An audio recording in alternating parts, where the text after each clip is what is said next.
Welcome to Explore HVAC and Home Services podcast, where we uncover the stories, some strategies, and even some secrets behind successful businesses. I'm your host, Pam Mashburn with Explore HVAC, and today we've got a really special guest. Usually we have owners, but this time we've got somebody from Johnstone Supply, Charles Ramsey, and he works in the East Alabama territory, and I think he's going to have some great insights for us from a different angle of the HVAC business. So welcome, Charles. Tell us a little bit about yourself. How did you get in this business? What do you do? What's your average day look like? Depends on the first phone call I get in the morning. I've been in sales now for 19 years. I've been in the Opelika, Auburn area for the past 7. I've been working with Johnstone Supply for the past 4. But before that, I've been in industrial supplies, construction equipment, and home building residential building supplies and materials. And as far as what I do is I've got my customers in the East Alabama area, and I just make it a point to just stay in front of them and stick with them and be at service for anything that they have that comes up unexpectedly, things working with them as far as their future and their plans. And then we just run day to day. I like to say I have a planned week every week, but by mid-Monday morning, it's changed.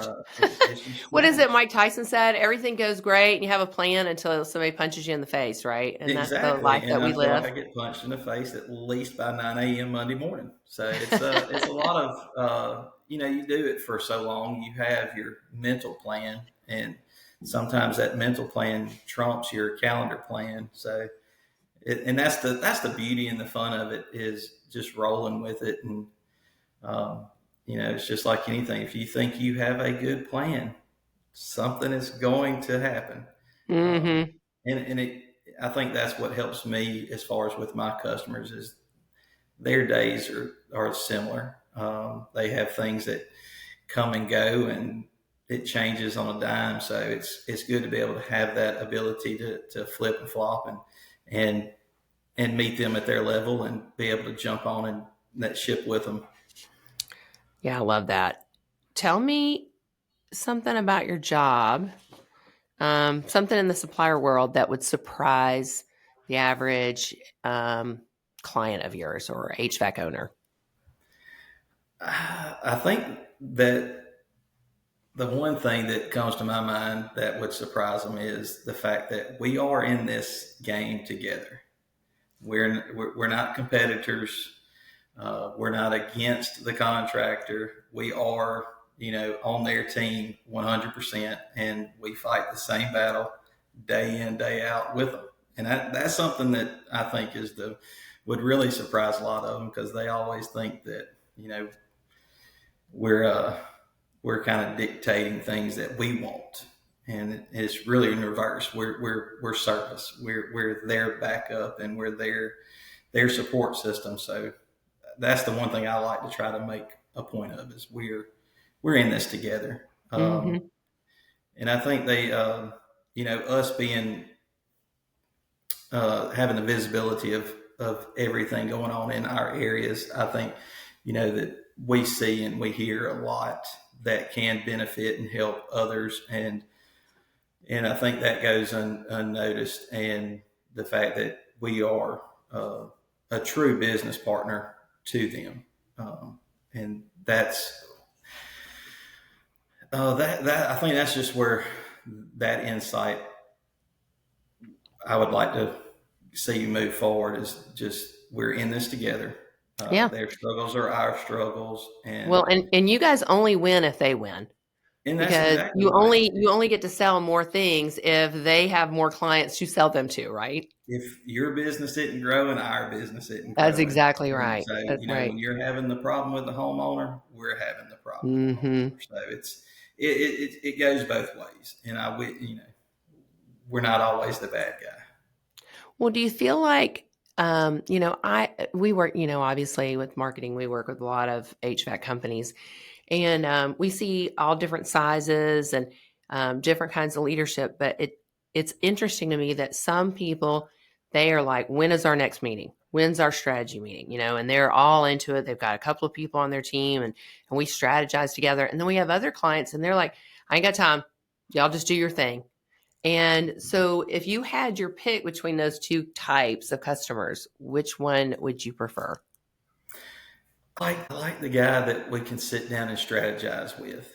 But at the same time, with my level of ADHD, I like the guy that is kind of flying by the seat of his pants sometimes. But I like to sit down and strategize because we don't actually get to do that with a lot of our customers, and to get inside their mind as far as their goals, their plans, their targets. We do have resources that we can help with, and to have that ability to sit down and strategize and put my resources with them and to achieve that goal quicker. And Yeah. What kind of maybe more resources do efficient. y'all have? Tell me about that. Well, it's really with all of our brands that we sell, the Goodman, the Liberty, the Coleman, and we have our dealer programs. And with that, they get, for y'all, they get money towards marketing, all the co-ops, the rebates, All right. and that, and then surprisingly enough, a lot of people don't take advantage of those programs that we Really? have. And then with us, and we're partnering with Everest, guys that put in with us and they do the business with us, they get the phenomenal resources there. Yeah, So we it's, love working with the Everest customers. I mean, we love working with the Everest team, but because we understand what they're trying to do. And so it's oh easy yeah, for us to set up marketing goals based on, okay. And in fact, I've gone to all the trainings and I'll say, remember when they did that training on such and such? Do y'all do that? And we'll talk about it. And it's really nice when everybody's kind of talking from the same playbook, right? oh yeah, exactly. And sometimes, and with us and our competitors, we all offer programs. And when I look at ours, and I talk to my customers with it, and you have some that really dig into it and like it, and then you have some that just want to do business as they do business. And that's, to me, that's the hardest battle that I fight. Is I have these resources and I want to help you. Just please let me. Let me. Just I know. let me help you.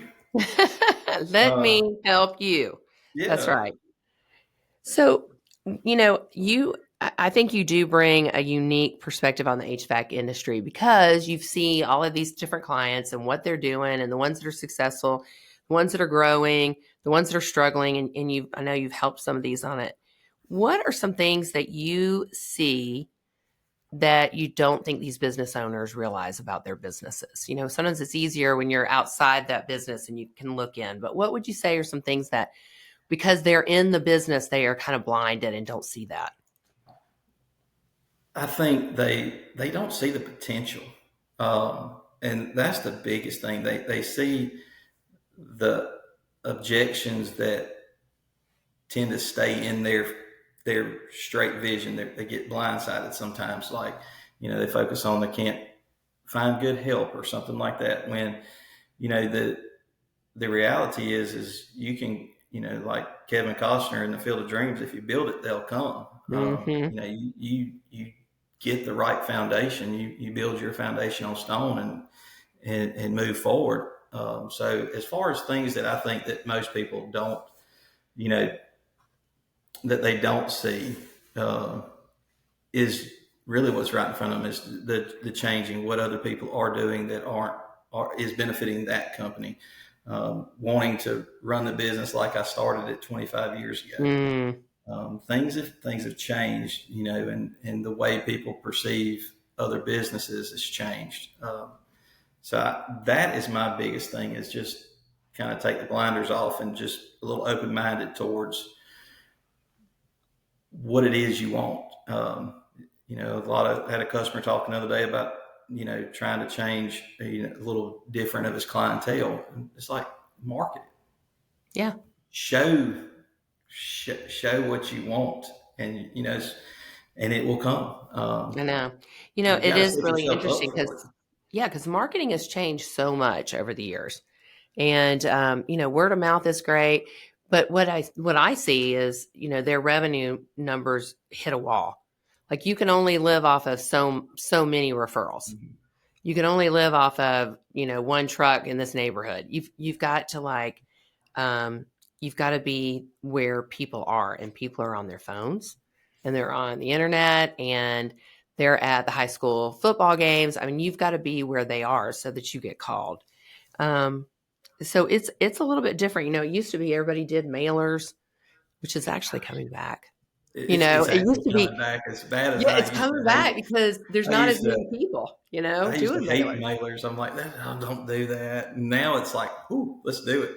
But Yeah, you're right, and I go to local events and different things with my kids, and that's the one thing that I don't see is a support in this industry, really, in just the home services.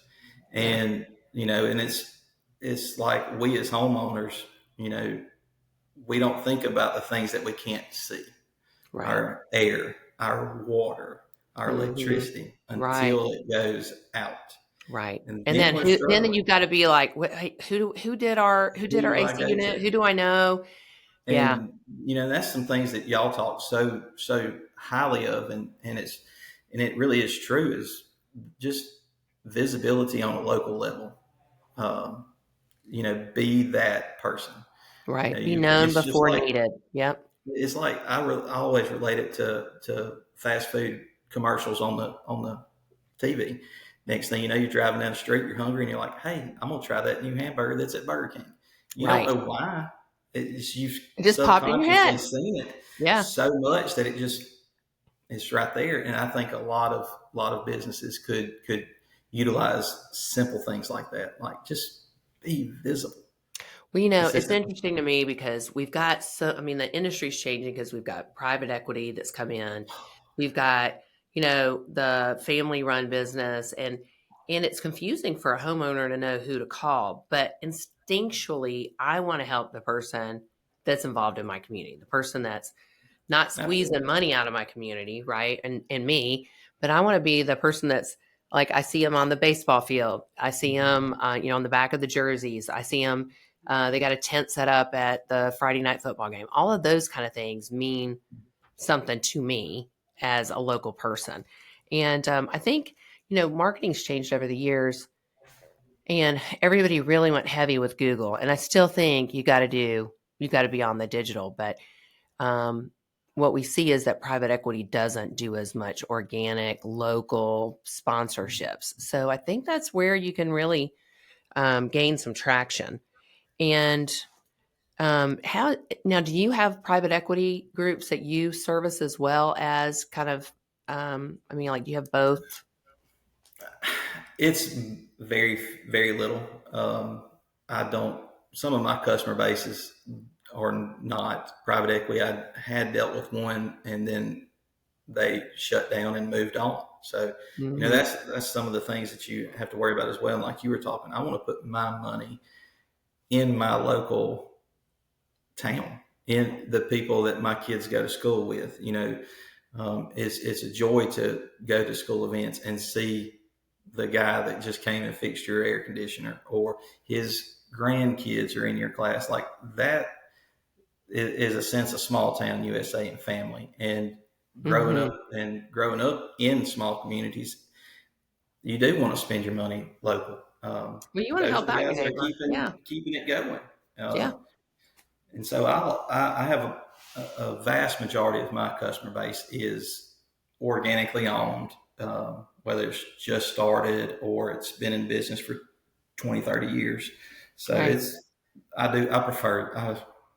I really prefer that.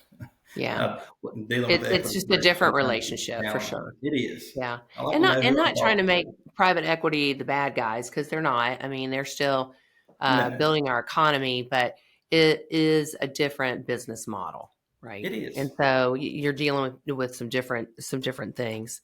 And that kind of goes into that next question I had, which is, how have you seen the HVAC industry change over the last few years?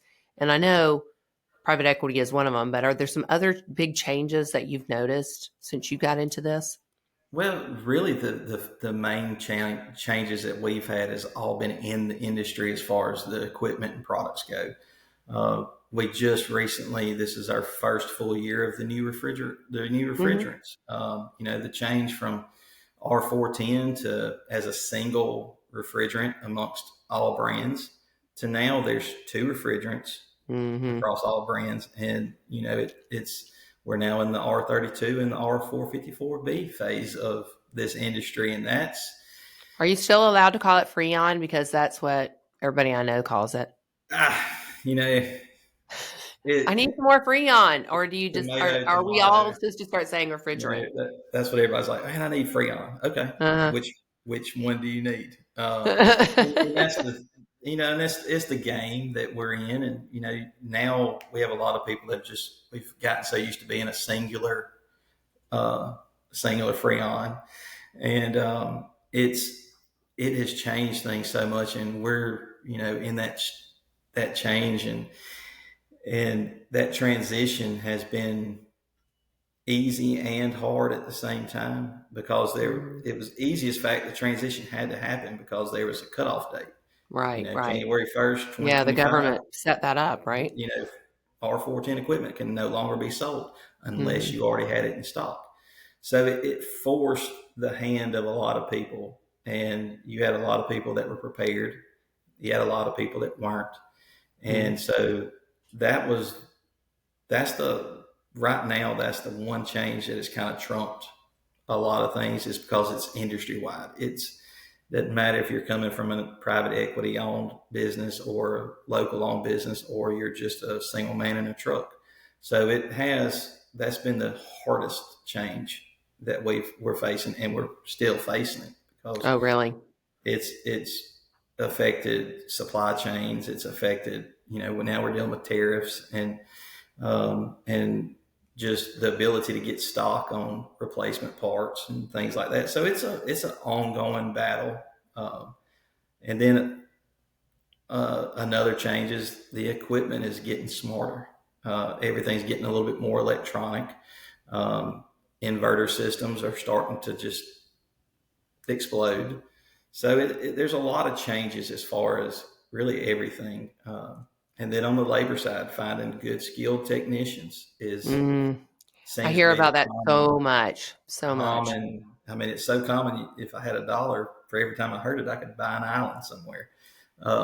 And it's that to me is just, I don't know. That's a hard one. It's a Um, hard one. I think with all this AI evolution that's going on and all these people losing jobs that AI is taking, I just think it's going to I think we're going to start seeing a shift to the trades because I don't think AI is going to take all of that over. Like we no, still need no. people to do Like, that I work. mean, AI is not going to change out your heat pump in your house.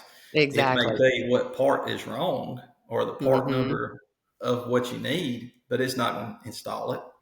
It's Right. not going to diagnose it. It's not going to clean it. It's It's not not going to going to crawl run up it. in the attic and do duct work or No, down in and the it's not crawl going space with some snakes. So to, no, no.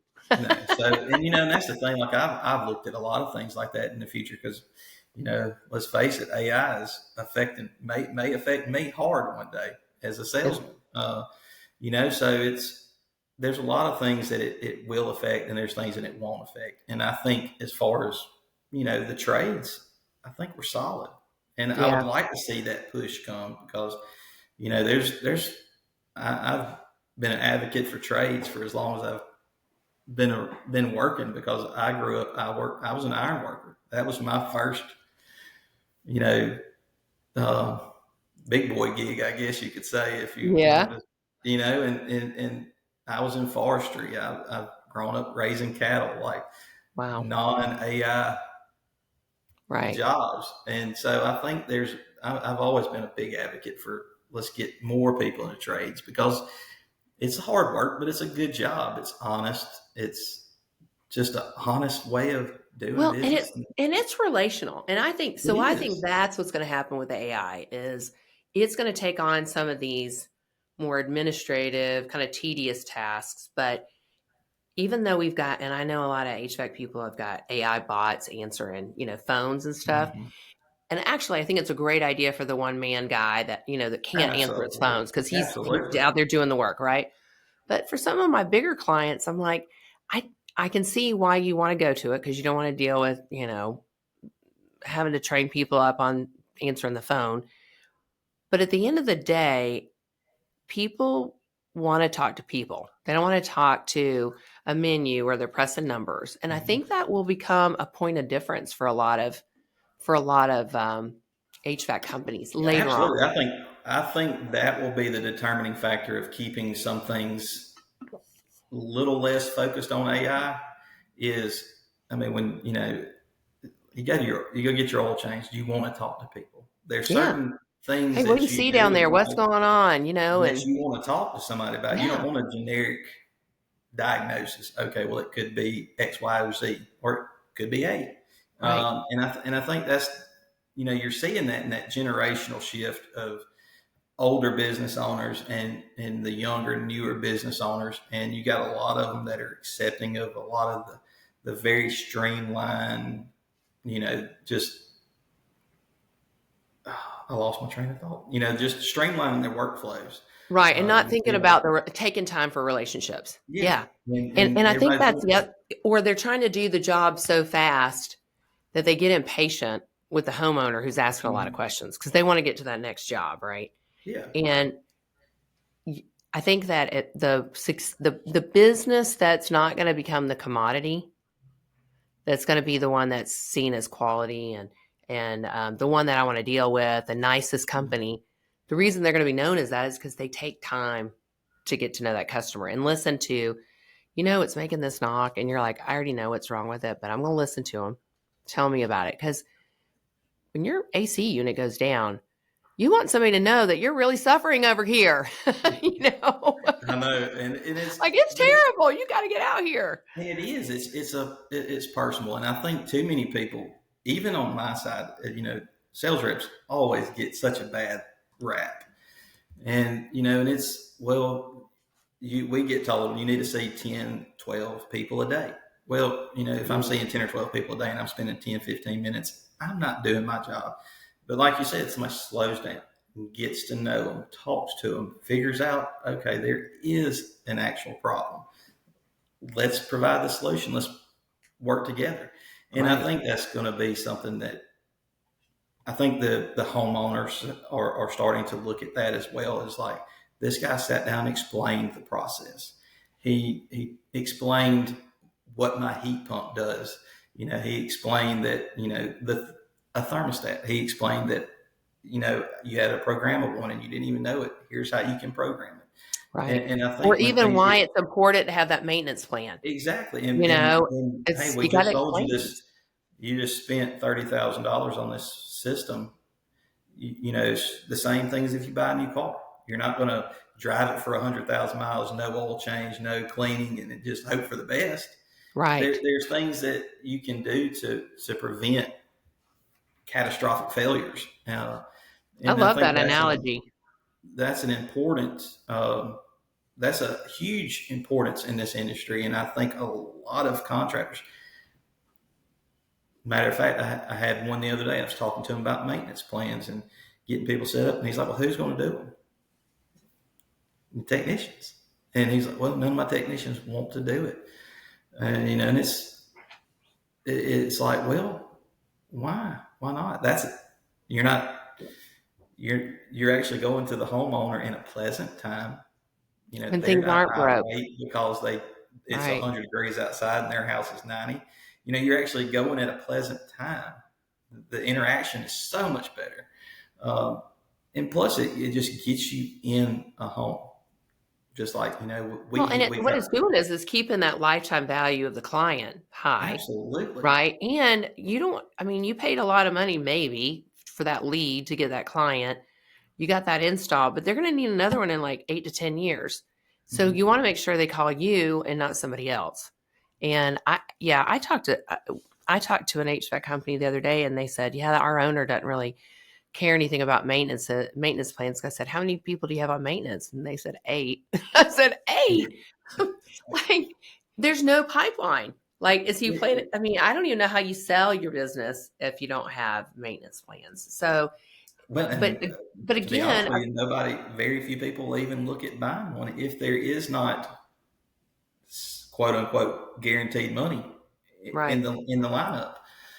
And Well, and it's part, but that's just part of that education. And I think looking for, we talked to a client yesterday, and he was talking about how he really looks for technicians that don't have skills yet, but have good communication skills, yeah, so that they can educate clients, customers, that they can explain what's going on, but that they have they're smart enough to figure out he said, I can train that. I can't train attitude. So I thought that absolutely. was really smart. I can teach the skill. Mm-hmm. The having a little bit of empathy every now and then. Yeah.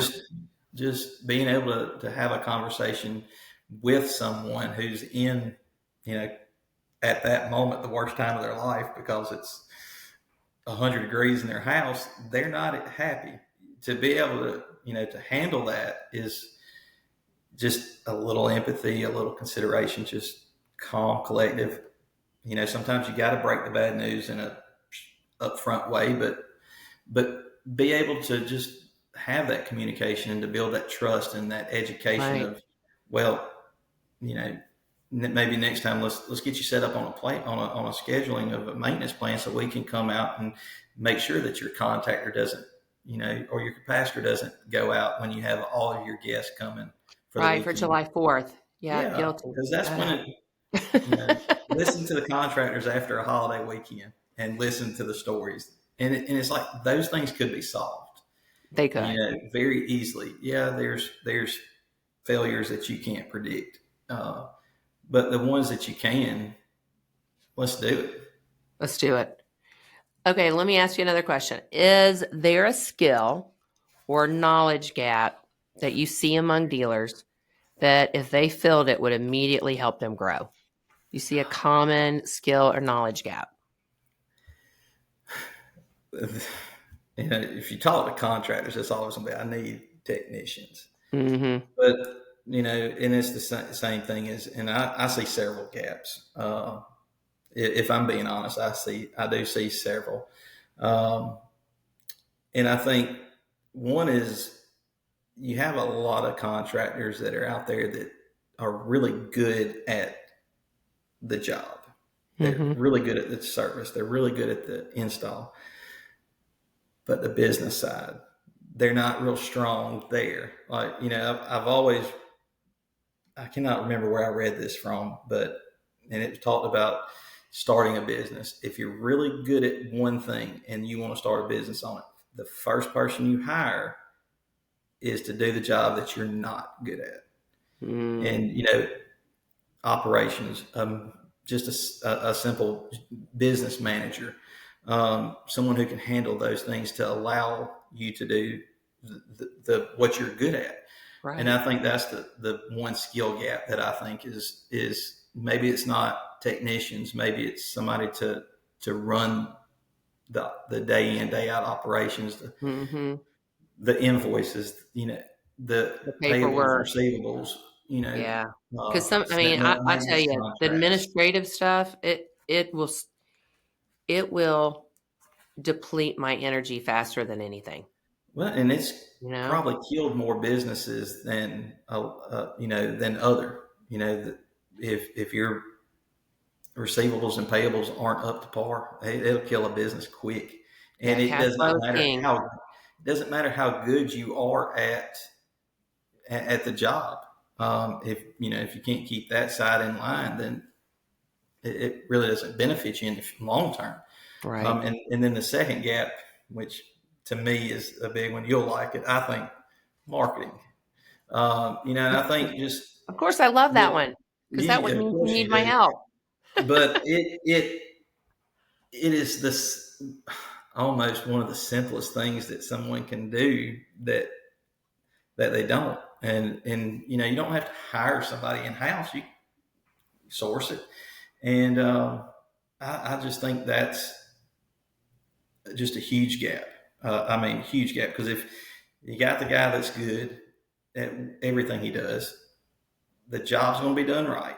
Mm-hmm. The customer satisfaction is going to be there. And then you pair it with, an operation, somebody good with the numbers, can keep the books, make sure things aren't overlapping. Just simple as that. Slow the guy down, let him get to where he needs to be in a timely manner, and do things quality. That's huge. So you put all those three together, and I think that's really what you would really strive to be. But And that would immediately help them grow, all of those things. I all do of those love what you things, said about hiring your weakness. I love that. I know. I just I have in my business, I find that if I will hire my weakness, everything soars, because if it's my weakness, it's usually something I don't want to put any well, it's the focus on. everybody wants to own a business to be to be the end all be like I know everything.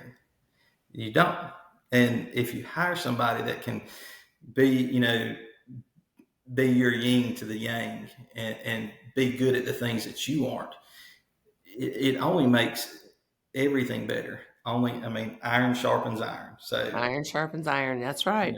that to me, that's really the biggest gap, is you Well, got and guys even if with you huge were good at potential. everything, like if you had that unicorn business person that was good at, business owner that could do every little thing there's still not enough of them.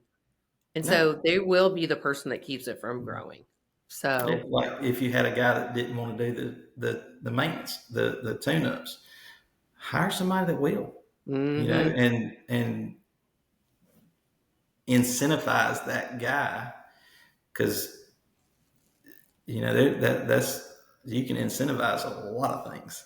Yeah. You can create, you can mold uh, Yeah. any product. Have you heard of Uh, any? That's interesting to me. Have you heard of any good incentive programs that HVAC owners are doing with their techs or with their salespeople? Heard any good ones or I, unique ones? I like, most of them are all a lot of the same. The generic ones is just commissions, performance based pay, things like that, and I can get on board with all of those. And I think the ones that are doing it really well are creating buy-in, um, across the board. It really, regardless of what position someone has in that company, the buy-in is there, and I think that's the key to a lot of things. And um, you see a lot of the contractors that have performance-based pay and incentives, as far as if you help sell this system, or you provide a lead, or if you just outright sell it, getting commissions on top of something is, you really can't. That's the best incentive to me anyway, because it helps so much, especially this day and age when bills and groceries don't get paid on thank yous. So I think that's a thing that, and the ones that aren't doing that are really missing out. Really missing out. I love that. So, how do you, what do you think 2026 is going to look like, economy wise? What are y'all hearing? Think it's going to be, you think it's going to be a down year or an up year, or just a solid? To be honest with you, I'm hoping for a good year. Yeah. I think everybody is. I think after this past year, I think we're all just beat up so bad, and that we're looking for just maybe a flat, calm. Mm-hmm. Let's put our boots back on and go to work. But I think it's going to be good, because, especially for us, because we've already gone through that transition with the equipment from the Freon, from the 410 to the 32 and 454B, and everybody is fully understanding that now. It's harder to find any 410 equipment available, so I think that transition for us is going to be better going into 2026, because everybody's on board, whether they liked it or they Right. I didn't. mean, the implementation has happened, right? So It's that happened. transition is So I there. think it's going to be a good year, for a lot of people. I mean, we'll just see what the economy does, and you hear rumors, and if Yeah. if I could deep dive into all the ones I hear, I'd probably not get anything done for the rest of the year. But I can only be prepared so much, and as far as I'm focused on my customers, Yeah. what they're looking at, and they're looking at things getting better. A lot of them are worried about the new construction industry, which we all are. So that those are things that I think year to year are always a worry. Right. So Yeah, because if interest rates don't go down, there won't be very many more new constructions for now. It's just the prices and the interest rates are just not Right. meeting And up then right now. everybody's worried about the prices of equipment going up. Yeah, Every time because of man, tariffs. that's high. Man, that's high. Hmm. Um, I'd love to help you, but and it does affect us. Like I read something the other day that is really scary when you think about it. But it's like the average homeowner the average uh, the average home in the United States is like a $700 unexpected issue from possible bankruptcy, and that makes things difficult for people who, especially in the home services, when you're fully reliant upon homeowners. Right. It's not And covered by insurance, not covered unless by it's insurance. something You can't strange. get insurance. You can't get Right. insurance on it to provide you that backup on it where you pay a deductible. Yeah. But and I think that's You where know, financing is going to come into. yeah. And I was just Contractors that thinking aren't financing, it's going to be huge, and I think that's going to financing is separate a one. lot of them. It's like I told a guy the other day I had mine done, and I was like, oh, I wish I could finance it. It would help out a lot, I but know. Well, yeah. Well, it's interesting. We were looking at our year over year with our clients, and we were looking at some of the ads that did really well last year. And one of them was the 0% financing. Like, we absolutely. had such a huge response on that. And I think that's going to continue next year too.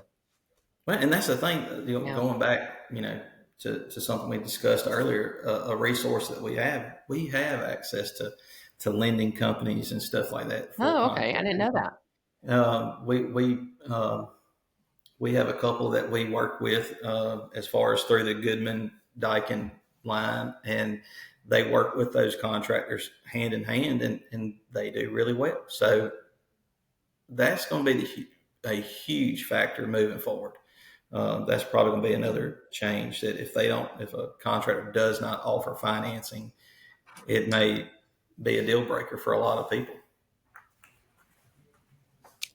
I think I think what you just said is exactly right. Because I don't think people are going to, because the systems have gone up in price, and there's not a lot of people have got $10,000 or more dollars sitting in the Yeah. bank to pay for a new system. So, well, I was just looking over, I like to take notes, and I was just taking some notes on some stuff that you said. And I really love the whole talking to people about their maintenance plans, like it's car maintenance. I love that analogy. And that the big changes that you've seen is the supply chain and the tariffs and just the smarter equipment. I think that's going to make a big difference in the upcoming years. And I liked your advice that that these contractors focus more on building their foundation instead of focusing on objections, Yeah. because there's always going to be objections, but building your foundation on a good, solid business, getting some skilled technicians in there, which I think is coming, is going to be really important. And then hiring your weakness, creating some incentives. I'm never going to forget bills and groceries don't get paid on thank yous. I The actually had people that in my same. room right now are like, they're nodding their head. That's Yeah. right, Pam. I had a lot of people look at me funny. I'll never forget when I bought it when I lived in Mobile. I bought a boat, and the first thing you get when you buy a boat is a lot of people saying, "Hey, let's Let's go go." on the boat. Yeah. And I had a sticker on it that said, "This boat doesn't operate on thank yous." That's exactly right. Like So that's a large fuel tank that has to be. I know it filled is. up quite It is. often. We had a boat and somebody said, "Oh, I'm going to fill it up." And my husband said it's $200. And they said, "Yeah, we're going to fill up half." Yeah, So but it's funny though. It's that threw me off. I know it, but that's right because you just don't realize how much a boat can put in there and But how that's expensive boat gas is. yeah, but It's that's like everything. and it's just everything, and especially in this industry and everything, it's changing, and it's changing rapidly. But like you said, I think the technician, I think that issue will work itself out. I do I too. mean, you look at the price of a college degree now. You're talking $150,000. To get But through it's 4 years. mostly a loan that's going to And, cost and more then, than that by the time it's over. then you Yep. get out and the job pays you $20 an hour, and you can't make that payment back. And you look at trades. It's 18-month, 2-year apprenticeships and different things like that. And it's you're gonna you're gonna scrape some knuckles and get dirty, but it really is an honest way of work, and it's good. It's good physical. It It's a is. good kind of physical, and it's rewarding to be able to help people, and that it Yeah. means something, and It means I something. like it. That's right. It does. Well, Charles, I really appreciate you being on our podcast today. I learned a lot. I know we kind of went all over the place and talked about all different kinds of things, but I really appreciate you being on our Explore HVAC and Home Services podcast. Hey, to our listeners, thank you for tuning in. Remember to subscribe for more insights, some stories, always tips. But until next time, keep learning, keep growing, and keep exploring. We'll see you next time, and God bless.